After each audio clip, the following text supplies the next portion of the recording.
नमस्कार दोस्तों, कहानियों की श्रृंखला में आज सुनेंगे सुप्रसिद्ध लेखिका कमल कुमार जी की कहानी शुरुआत।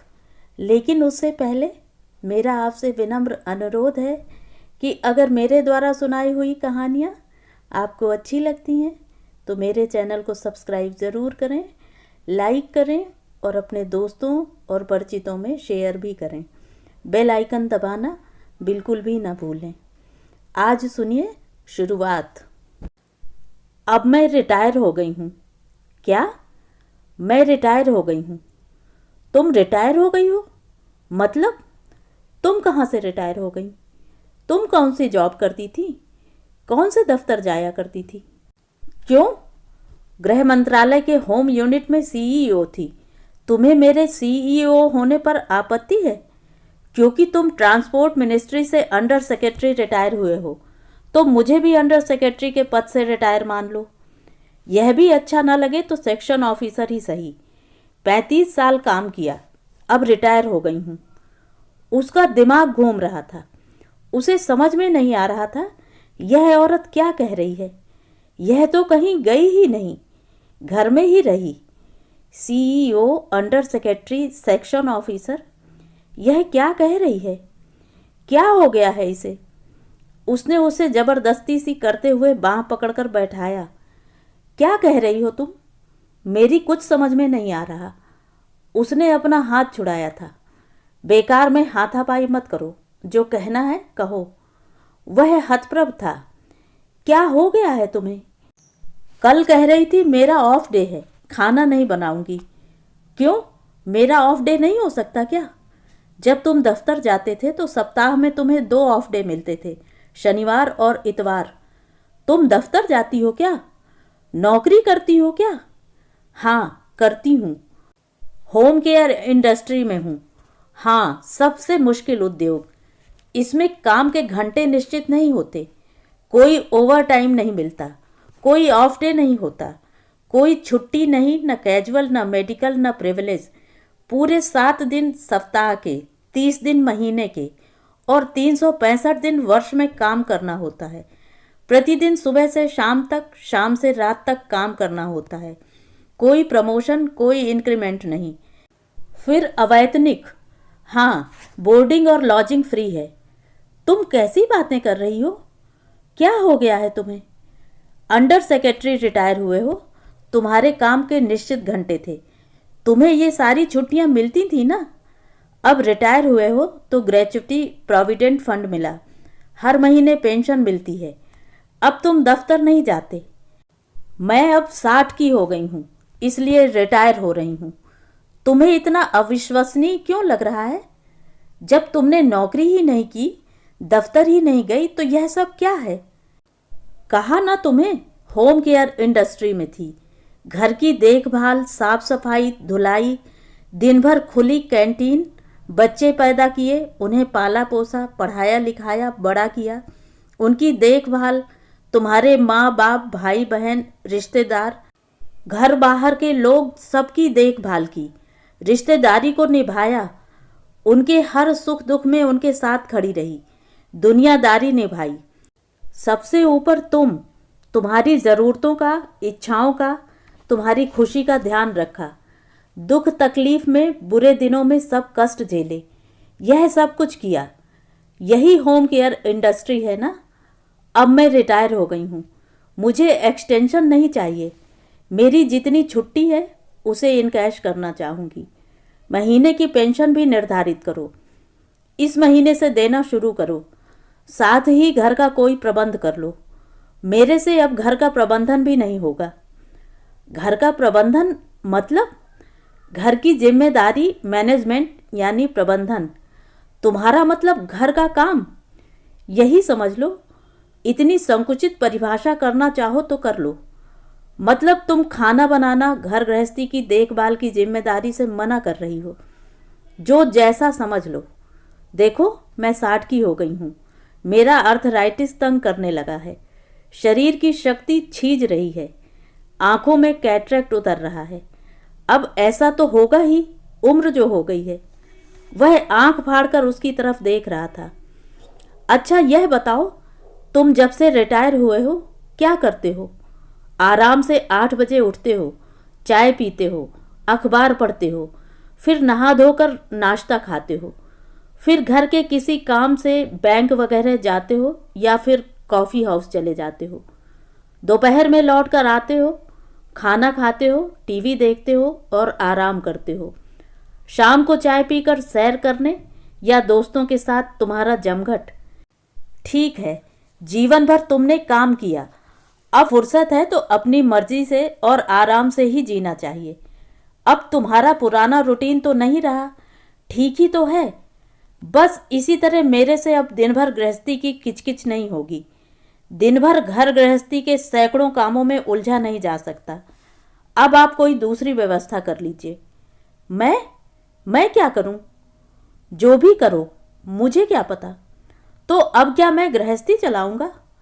तो क्या हुआ, ना चाहो तो ना चलाओ, किसी तीसरे का प्रबंध करो, काम वाली रखो। काम वालियां क्या आसानी से मिल जाती हैं? मिसेस गुप्ता बता रही थी 20-25-30 हज़ार रुपये तो एजेंसी वाले 11 महीने का कमीशन लेते हैं। फिर जो ट्रेंड हैं, काम जानती हैं, वे 4 से 5 हज़ार रुपये महीने के काम के नाम पर सिर्फ खाना बनाएगी और ऊपर का छोटा मोटा काम, डस्टिंग वगैरह, बर्तन सफाई, कपड़े वे नहीं करेगी। तो उन कामों के लिए पार्ट टाइम रख लो, वह भी तो 1.5-2 हज़ार रुपये लेगी। यह सब कैसे होगा? घर कैसे चलेगा इतना पैसा अगर इन काम वालियों को दे देंगे तो? तुम तो कह रहे थे मैं कभी दफ्तर नहीं गई, काम नहीं किया, अवैतनिक थी, इसलिए कभी पता नहीं चला। ऐसी बातें क्यों करने लगी हो? तुम तो मेरी पत्नी हो। तुमने जो किया पत्नी होने के नाते और माँ होने के नाते किया। पत्नी और माँ का कर्तव्य पूरा किया। ठीक है, पर पत्नी के क्या सिर्फ कर्तव्य होते हैं? कुछ अधिकार भी तो होते होंगे, संवैधानिक अधिकार, सामाजिक अधिकार और स्टेटस। इसके बारे में कभी सोचा क्या? नहीं सोचा, जरूरत ही नहीं पड़ी। आंखें बंद करवा के तुमने जीवन भर अपने पीछे चलवाया, लेकिन अब ऐसा नहीं होगा। ऐसी बातें क्यों कर रही हो? पागल हो गई हो क्या? नहीं, बिल्कुल नहीं। पागलपन तो पहले था, विवशता थी, भावनात्मक और ममता की बेड़ियों में जकड़ी थी। अब अपने दिमाग से सोच सकती हूँ, सोच रही हूँ। मेरी पेंशन का और घर के प्रबंधन का कुछ कीजिए। उसका सिर घूम रहा था। 7-8 हज़ार रुपये ये काम वालियाँ लेंगी, खाना, रहना सहना और उसका खर्चा अलग, सप्ताह में एक छुट्टी, बीमारी और कोई ज़रूरी काम की छुट्टी अलग। कैसे चलेगा? लेकिन ये जो आप उसे देंगे यह सिर्फ शारीरिक श्रम का देंगे। घर वालों के प्रति, घर गृहस्थी के प्रति उनकी कोई जिम्मेदारी नहीं। वह चिंतित था, कैसे चलेगा ऐसे? वह हंसी थी। कुछ देर दोनों के बीच खामोशी पसरी रही। उसने कहा था, वह सिर्फ शारीरिक श्रम है। मेरे 35 साल का हिसाब लगाओ।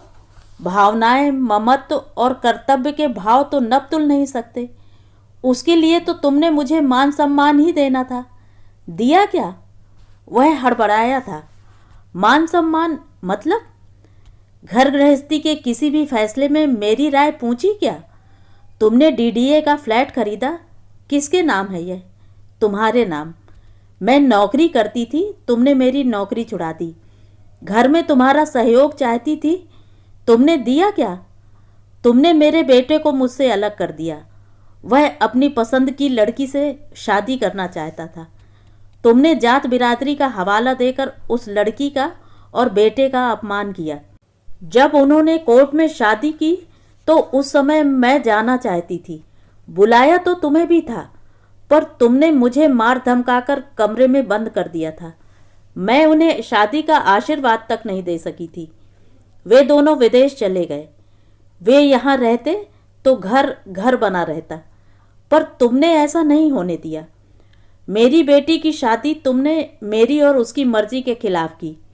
वह पढ़ाई में अच्छी थी, पढ़ना चाहती थी। तुमने जबरदस्ती उसकी शादी तय कर दी। मेरी कोई बात नहीं सुनी। तुमने गाड़ी खरीदी। मैंने कहा मुझे सिखा दो, मैं भी चलाऊंगी। तुमने मेरा मजाक बनाया।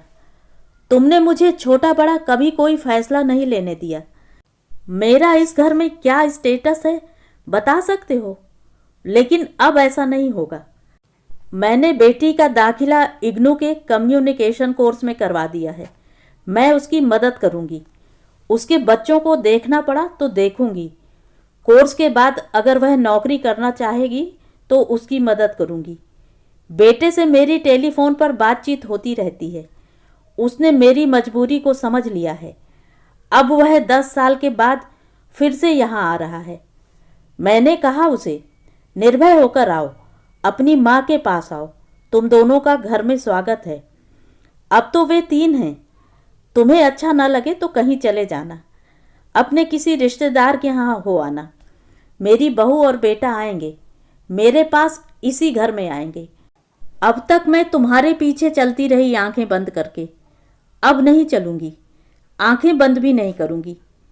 तुमने जो 2 कमरे का छोटा फ्लैट खरीदा था, सरकारी इंक्वायरी के डर से मेरे नाम कर दिया था। उस घर के किराएदार को कह दिया है कि किराए का चेक मेरे नाम से दिया करेगा। उसके पैरों के नीचे से जमीन खिसक रही थी। वह कई दिनों से उसमें आए बदलाव को देख रहा था, पर आज यह धमाका होगा इसकी उम्मीद उसे नहीं थी। उस दिन उसने कहा था, मैं पौधों को पानी दे रही हूँ, तुम जरा 2 कप चाय बना लो, एक मुझे दे दो और एक तुम ले लेना। नहीं आती मुझे चाय बनानी। सीख लो, कुछ नहीं करना। पानी उबाल लो, टी बैग रखे हैं, कप में रखकर उबला पानी डाल दो। दूध और चीनी वही है, मेरी चाय में चीनी ना डालना। वह कहती, अंदर आओ, किचन में खाना बन गया है, प्लेटें मेज पर लगा लो, खाना लगाओ, मैं नहाकर आती हूँ। वह बिना उसकी तरफ देखे नहाने चली गई थी। खाना खा चुके तो बोली थी, प्लीज़ अपनी प्लेट उठाकर सिंक में रखो, सब्जियां वगैरह भी किचन में रख लो, मैं संभाल लूँगी। वह अब तक तो सब कुछ करती ही आई थी। उसके मुंह से निकला था, क्यों, क्या हुआ, क्या हुआ, किसे क्या हुआ? जरा थोड़ा हाथ बटाओ, मैं थकने लगी हूँ, सब अकेले नहीं कर सकती। उसने देखा था मेज पर खाना लगा था, दाल थी पर सब्जी नहीं थी। उसने पूछा था, सब्जी नहीं बनाई? उसने सुनकर भी नहीं सुना। दाल थी, दाल बना दी। कल तुम्हें कहा था घर में सब्जी नहीं है, तुम नहीं लाए। वह उसके चेहरे की तरफ देख रहा था, निर्भाव चेहरा, उस पर एक दृढ़ता थी। वह बोली थी, मैंने एक एनजीओ में काम करना शुरू कर दिया है, सुबह 11 बजे जाऊंगी, वहाँ बच्चों को पढ़ाऊंगी और औरतों के लिए अवेयरनेस प्रोग्राम की वर्कशॉप होगी, उनके साथ काम करूंगी। दोपहर में खाना खाने के बाद सोऊंगी और शाम को सैर करने जाऊंगी। डॉक्टर ने कहा है कि सैर करना ज़रूरी है। सुबह तो जा नहीं सकती, अब शाम को जाया करूंगी। बीच बीच में बेटी के पास भी जाना पड़ेगा, उसे मेरी ज़रूरत पड़ेगी। अब तुम सोच लो क्या करना है। उसे अपने सिर से छत उड़ती लगी थी। सोच के क्या करूं? वह सिर पकड़कर बैठ गया था। सोच के क्या मायने, क्या करूं बताओ? ठीक है, तानाशाही छोड़ो, मेरे सहायक बनो। मैं भी अब थकने लगी हूँ। सुबह शाम की चाय तुम बनाओगे, बाजार से दूध, सब्जी, ब्रेड वगैरह ज़रूरत की चीज़ें लाओगे।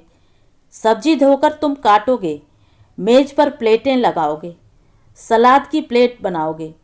खाना खाने के बाद अपनी प्लेट उठाकर सिंक में रखोगे, बाकी चीज़ें किचन में रखोगे। यही छोटे छोटे लगने वाले काम हैं, पर ये काम महत्वपूर्ण होते हैं। वो करने तो पड़ेंगे ना। अपनी ज़रूरतों के लिए मुझे आवाज़ नहीं लगाओगे, अपने काम खुद करोगे, अपने कपड़े वगैरह खुद संभालोगे, घर के छोटे बड़े कामों में मदद करोगे, घर की देखभाल में, साफ सफाई में और सभी तरह के कामों में सहयोग दोगे। अगर ये सब कर सको तब तो चल सकता है, नहीं तो नहीं। अब हम दोनों हैं, एक दूसरे के पूरक बनकर ही रह सकते हैं। तुम तानाशाह बनकर नहीं रह सकते, यह मेरा फैसला है, सोच लो। पार्टनर बनकर रहा जा सकता है और कोई रास्ता नहीं। सुनो, अर्धनारीश्वर जैसा भी तो कुछ होता है। हाँ, कुछ नहीं, वही सब कुछ होता है। भगवान शिव और पार्वती की अर्धनारीश्वर की प्रतिमा उसने देखी थी, मतलब आधे शिव और आधी पार्वती। हाँ, पर यह तो प्रतीक है। इसका अर्थ है कि जैसे पार्वती के बिना शिव अधूरे हैं, निष्क्रिय हैं, इसी तरह स्त्री के बिना पुरुष और पुरुष के बिना स्त्री अधूरी है। स्त्री और पुरुष एक दूसरे के पूरक हैं। इसी नियम से प्रकृति और जीवन चलता है, उसमें संतुलन और लय बनी रहती है। अन्यथा प्रकृति में प्रलय आती है और जीवन विखंडित हो जाता है। वैवाहिक जीवन की सार्थकता का भी यही रहस्य है, समझे आप? वह उसकी तरफ एकटक देख रहा था। मैंने तुम्हारा यह रूप तो कभी जाना ही नहीं था, इस तरह सोचा ही नहीं था। देर हुई तो क्या, अब सोच को बदल लो। वह भी उसके चेहरे के उजास की तरफ देख रहा था। उसे वह सब दिनों से अलग, रहस्यमयी और प्रभावान लग रही थी।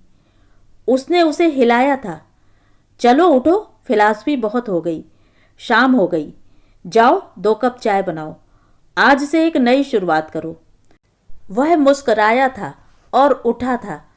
एक हिलोर सी ऊपर उठ रही थी, समुद्र में उठी उत्ताल लहर की तरह, और फिर समुद्र में ही समा गई थी। तो ये थी कहानी। कहानी आपको कैसी लगी कमेंट करके ज़रूर बताएं।